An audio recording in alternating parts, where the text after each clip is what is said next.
रूस के राष्ट्रपति व्लादिमीर पुतिन ने अमेरिका का नाम लिए बिना उसे खुली धमकी दी है। पुतिन ने कहा कि कोई भी इस गलतफहमी में ना रहे कि रूस पीछे है। हमारे पास दुनिया के सबसे खतरनाक एटमी हथियार हैं, लेकिन हम इसका अपनी तरफ से इस्तेमाल बिल्कुल भी नहीं करेंगे। टीवी पर एक प्रोग्राम के दौरान पुतिन ने माना कि यूक्रेन में जंग जितनी लंबी खिंच गई है वो उसके अनुमान के हिसाब से काफी ज्यादा है। रूस ने 24 फरवरी को यूक्रेन पर हमला किया था और अब करीब 10 महीने हो चुके हैं और दोनों देशों के बीच जंग अभी भी जारी है। रूस की ह्यूमन राइट्स काउंसिल के साथ एक मीटिंग में पुतिन ने कहा, यूक्रेन के खिलाफ जंग शुरू हुए तकरीबन 9 महीने से ज्यादा हो गए हैं और हमें लगता है कि यह अभी और लंबी खिंचेगी। कई लाख लोग बेघर हुए हैं और कई लोगों की मौत भी हुई है। रूस अपने हक और हित के लिए जंग जारी रखेगा और इसके लिए जो कोई भी जरूरी कदम होगा उसको उठाया जाएगा। पुतिन ने आगे कहा, अगर हम अपने हथियारों का फर्स्ट यूज नहीं करते हैं तो इसका मतलब ये नहीं है कि हम उनका इस्तेमाल कभी नहीं करेंगे। अगर कोई हमारे देश पर न्यूक्लियर अटैक करता है तो हम अपनी हिफाजत के लिए करारा जवाब देंगे।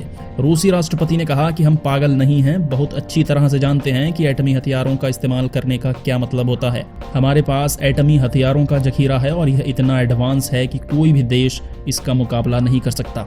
24 फरवरी को जब रूस ने यूक्रेन पर हमला किया तो उसने साफ कर दिया था कि वो यूक्रेन की इकोनॉमी को तबाह कर देगा। इसी स्ट्रेटेजी के तहत रूसी सेना ने स्नैक आइसलैंड पर भारी बमबारी की और उस पर कब्जा कर लिया। इसकी वजह से यूक्रेन के तमाम एक्सपोर्ट्स बंद हो गए और इसका खामियाजा सीधे तौर पर पूरी दुनिया को भुगतना पड़ रहा है। यूक्रेन का गेहूं और दूसरे एग्रीकल्चर प्रोडक्ट्स दूसरे देशों तक नहीं पहुंचे हैं और वर्ल्ड फूड क्राइसिस पैदा हो गई है।